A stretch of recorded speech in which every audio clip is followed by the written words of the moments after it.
This is a production of South Dakota Public Broadcasting.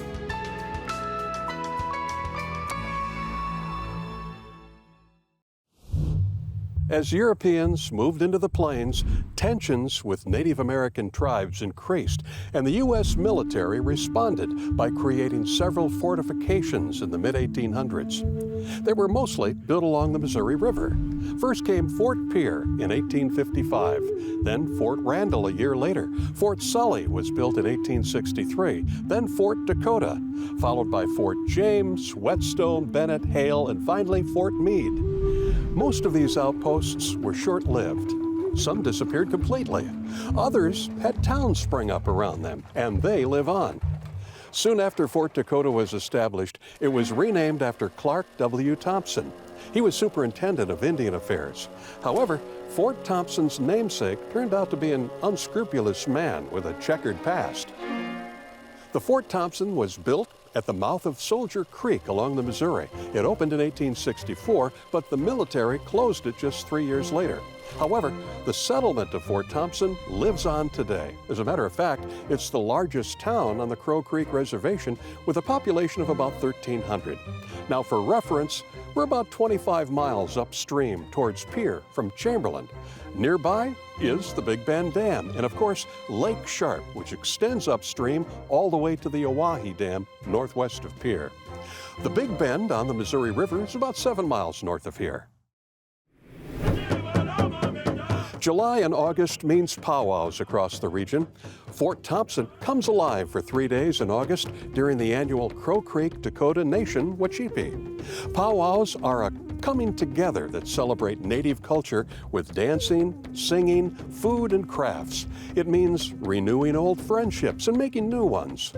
There is the traditional grand entry and prayer, the Eagle staff, followed by flags and dancers, singers and drums.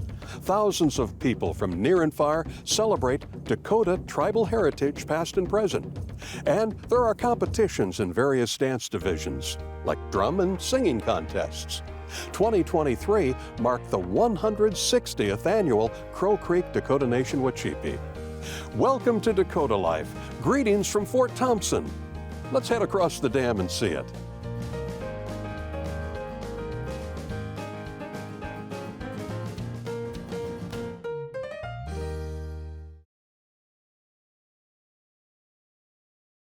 Support for Dakota Life is made possible with your support.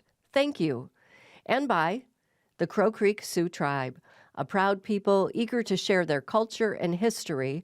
Visitors to Fort Thompson can enjoy hunting and fishing, colorful bluffs, and historic waterways once explored by Lewis and Clark. And by the Lodestar Casino and Hotel, featuring more than 200 slot machines, table games, a restaurant, and live entertainment. Big things are happening at the Lodestar Casino in Fort Thompson. Fort Thompson hosts the Crow Creek Sioux Tribal Headquarters. The community also has its share of notable people. For instance, Olympic medalist Billy Mills has family here. He's passing a Mooney. Look at that! Look at Mills! Look at Mills! Elizabeth Cook Lynn grew up here, and she taught Native Studies for 20 years. She was known as an author and poet, and received the Lifetime Achievement Award from the Native Writers Circle of the Americas. Others remember Cook Lynn for her outspoken views on Native American politics and tribal sovereignty, or remember her as a dancer on the powwow circuit. Her life was emblematic of the strong Native women that are so vital to this tribe, not only as caretakers, but also as leaders for their people. Oscar Howe was born on the Crow Creek Reservation in 1915. He pioneered a new era in Indian art. Howe received many honors throughout his life, including being named Artist Laureate for South Dakota. When he died in 1983, Howe left behind a legacy of cultural heritage and pride. More than 20 of his original works are on display at the Oscar Howe Art Center in Mitchell. Coming up, more on the dedication to military service here in Fort Thompson, from code talkers to ongoing support for Native veterans. And we'll also tell you more about horse camps. But first, I want you to meet one of the interesting people that is a lifelong resident of Fort Thompson, a Navy veteran, and shares his art across the country.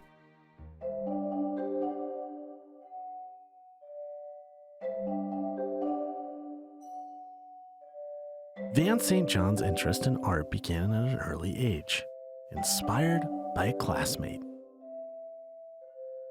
Well, I started getting into art in third grade. My brothers and sisters and I, that one year, went to St. Joe's. While I was there, this boy was drawing a warrior and a horse, and I thought it was the greatest thing. But like most skills any of us learn in life, drawing didn't come easy at first. So I started drawing a warrior and a horse, but it was like, I know it was disproportionate and it wasn't even close to being right, but I kept at it, you know. It's just like anything else. The more you practice it, the better you're gonna get. So I started drawing it, just doing those whenever I could. Van's dream of becoming an artist stayed with him throughout his school years, and it was even put on hold while he served his country. But that was only temporary. Then when I got out of the military, when I was in, I just said I'll go back to school. But I got out and I bought some acrylic paper and paints and started painting. Then eventually went back to school and then took all the classes in it. For an art major, art education major, I had to take all these classes of different fields in art, you know. Drawing 101, painting 101, design, photography, sculpture, jewelry. After graduating, Van would put his education to work, teaching a new generation, and it's there where he found his next journey in art. I went down to the Marty Indian School. I was there for 9 years, but when I was my second year there, I found out about the Northern Plains Tribal Art Show. So the following year, I took some students on a field trip to go there that weekend, but it doesn't work out well when it's on a weekend like a Saturday. So I really didn't have a lot of students show up. So I thought, well, next year I'll come myself. So next year I went there myself, spent the day with the artist, talking to him, looking at all the artwork. Then the following year I got in the show, so I was in the show. And I started doing all the shows, as many as I could while I'm still teaching, you know, still in the classroom. While Van still hits the shows, he has transitioned to working with his daughter, getting his art out to the world through technology. I don't really care to travel now, but I figure, well, I'll do the website and get that going, and then I could put my work in it when I'm retired here. When I give up teaching, I could do that. And then my daughter, I work with her. She's good with all that stuff, you know. She does the Venmo, PayPal. I don't know how to do all that. I could learn if somebody just showed me, and I was doing it a bit, you know, but I didn't bother. I figured I'm doing other things. She could do that anyway. While Van typically works with canvas, he's also made his mark on a larger scale, giving back to his community in the process. My first cousin called me up. He's the chairman down at Peter Linkage, and he said that they're going to have Lyle Miller do this painting at the casino, on a casino fence there. So I was thinking maybe you could do something like some ledger horses on that fence in front of the commodity building. Well, yeah, I could do that. And I put the bright colors on it, so when people see it, I thought, well, maybe it could brighten up their day. It's like at the time we lost a lot of people from COVID. You can count on seeing original Van St. John pieces for many years to come. It's like, for me, to do the artwork, I'll do that all my life, you know. As long as I could do it, I'll just do my artwork. So it's like, because for me, it's fun, and it probably helps my blood pressure, you know.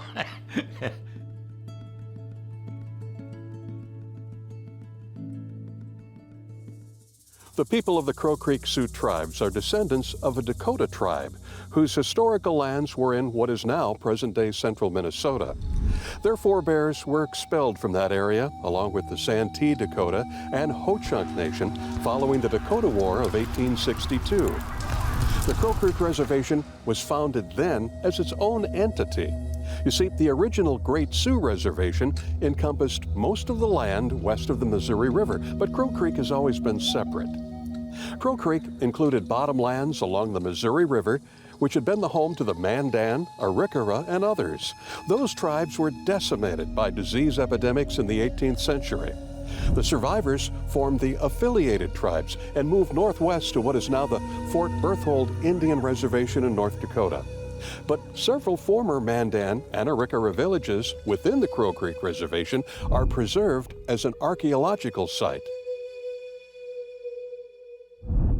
The tribe operates the Lodestar Casino and Hotel in Fort Thompson. They like to entertain visitors, along with the historical sites and the great fishing and boating on Lake Sharp. For the young people of this area, the Crow Creek Head Start provides childcare and early learning. The Crow Creek Tribal School System combines K-12 grades at Stefan, about 10 miles north of town. And the new Tokata Youth Center is open. It provides a safe and stable environment, modeling biblical principles and Dakota Yate values. There are two more extraordinary artists I'd like you to meet. Their roots are also in the Fort Thompson area, and their body of work has become a story about tribal history, traditions, and culture.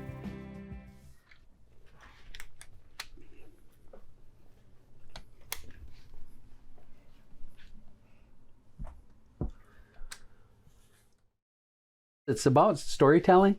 It's about representing presenting a story. So I think we both kind of subscribe to that. It's basically culture and tradition of my people. It's so rich that, a lot of people don't realize it when they see an artist. They see a great, wonderful Native American artist and they think, oh, beautiful. But, that comes from deep inside the heart and blood of us people, that we are talented. We have that talent, we are blessed with it, and we portray it and exploit it through our art. And it's an easy way of talking. You don't have to say nothing, you put it on the wall and there you're gonna listen. And that's kind of what we do with art, is we look within and look at that blank canvas and try to figure out, hey, how can I bring this picture to life? It just comes from, those ancestral origins that make us a little bit different. It's more circular in nature, and in our way we say Midakoye Oyasi, which means we're all related. And so it's more nature-based and that understanding that there's a spirit in everything. I give everyone a turn, past, present, and future. There's not too much I can do with the future right now as it's going. And the past, there's always so much plentiful of our history. History speaks through my pictures. But what goes on right now with the murdered and missing indigenous women, our tribes, the way they're suffering, and I try to establish things that tell that part that it does exist. Boarding schools, institutions, Hiawatha. I think every artist, at least every tribal artist, is a storyteller. When we sit down and we put a piece together, the colors are the symbology of a direction or a power, and the animals, and you try to elicit that spirit of the animal. We're painting a story. It's got a spirit unto itself. That whole process of the ceremony involved in painting. The greatest artist of us all is creator. A lot of my pieces are basically history. First thing I think of is something from the past. And then I go to create it, and sometimes it journeys off into just a nice piece of art. Or if I sit with it good enough, it becomes a piece of history. It's basically on the storytelling aspect of it. I consider myself an artist, but I also try to consider myself as a teacher of our people's past and our history and our traditions and culture. And if I can get that across to the people, whether they purchase it or not, I feel like I have accomplished something. It's been art that has allowed me to, recognize that something of beauty can come from within. We grew up together in Central Housing in Fort Thompson, and I remember just as a little guy, I'd be mesmerized by his art, just watching him as the older brother, and he'd be doing cool stuff. I mean, crazy things like Mount Dakota, but that's how it is in Indian country. We kind of follow the lead of our older siblings. It is Native American country, God's country, Wakantanka's country. You know, it's a place that we look to call home, a place that we, you know, at one time in our history made our stand, and we still stand. And, you know, and giving that up and going to California or something, you just seem to get lost in a big city. Here you got some roots to pull. It's huge in terms of preservation. We live in a day and age of, hey, forget about that history, you know, and I'm not going to be that guy. We're gonna preserve through the art, through the dance, through the song. Most people are visual learners. It's the best communication tool I can think of. When we say I'm doing art, the other one will say whoopee-la. Good going, way to go. No other ethnic group in our country has offered a greater percentage of its young men and women in military service to the United States. At the annual Crow Creek Dakota Nation Wachipi, military veterans are honored and held in the highest regard. Veterans lead the parades into the arena. They're given the opportunity to dance in their own traditional styles. They wear the uniforms of their various military branches along with tribal attire to identify their tribal heritage. There's also a deep connection between the people of Fort Thompson and the animals on the Crow Creek Reservation, but no other animal shares a bond quite as strong as that of the horse. In fact, horses are not considered animals at all. They're a relative and a connection to the spirit world, and collectively, they are all members of Horse Nation.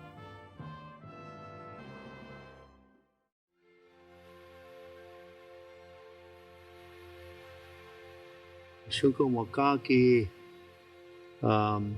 Wachikichie. That means that with the Horse Nation, that Wachikichie means that I depend on you, you depend on me. I believe in you, you believe in me. That we can depend on each other, and we can believe in each other, and we help each other. They call it Okchiapo. You know, we can help each other where we won't leave no one behind or no one left out. That's how all that process goes with our teachings, how we apply it to our horses, which the horse already showed us how to do that by how they kind of go with their herd.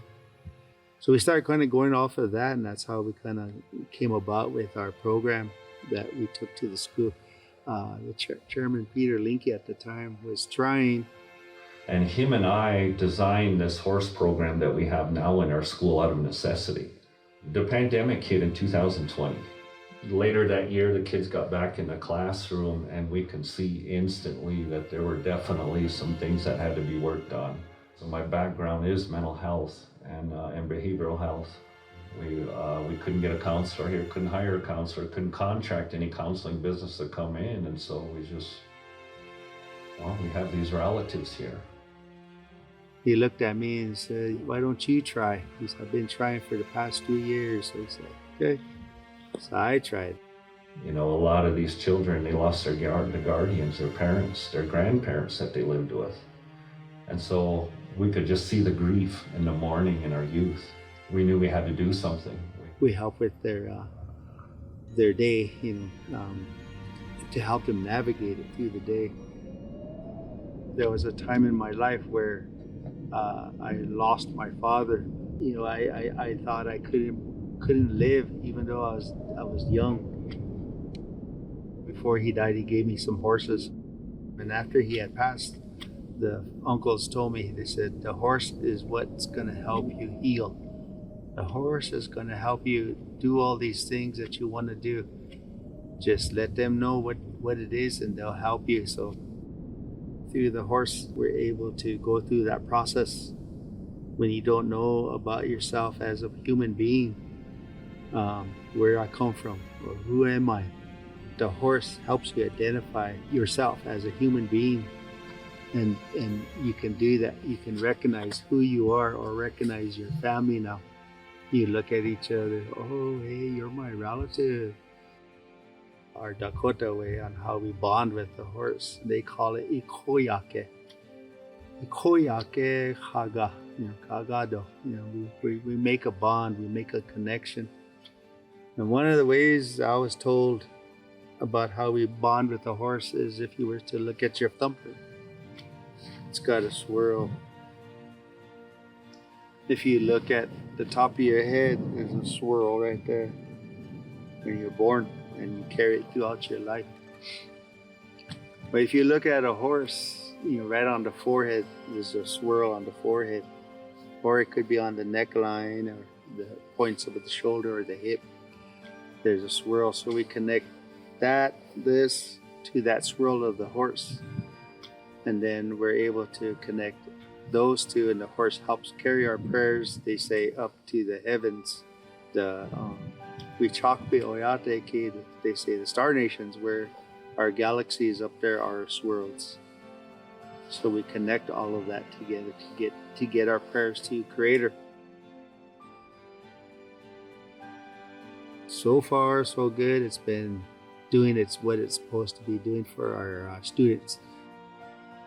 We as Dakota, Lakota, Nakota people are, because of that return of the horse nation, we have this understanding now that we have a path to healing.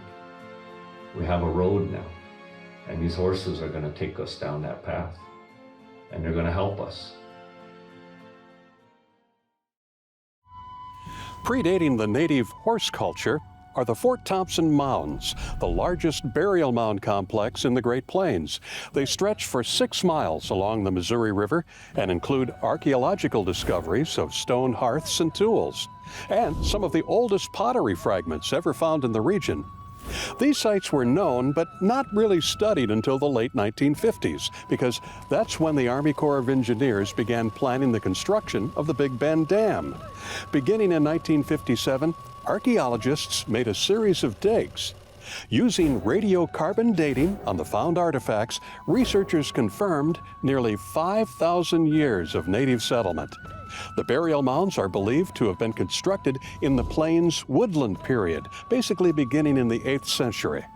The human remains in the mounds indicate that they were primarily a burial site. The site was declared a National Historic Landmark in 1964, and visitors are reminded to treat these sacred burial lands with respect. The native warrior culture here spans generations, and it's represented in part by code talkers. Now, I know you're probably thinking of the famous Navajo or Dene code talkers from the Pacific Theater during World War II, but there are more than 200 tribal members from South Dakota that used their language to send covert messages during wars.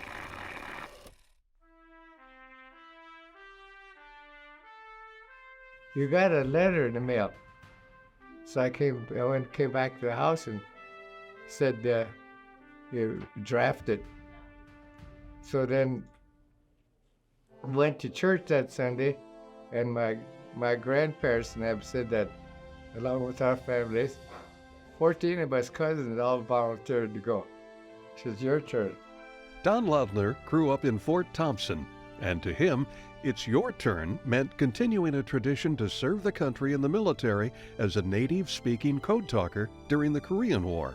We were trained, and if we were needed, we were there to become code talkers.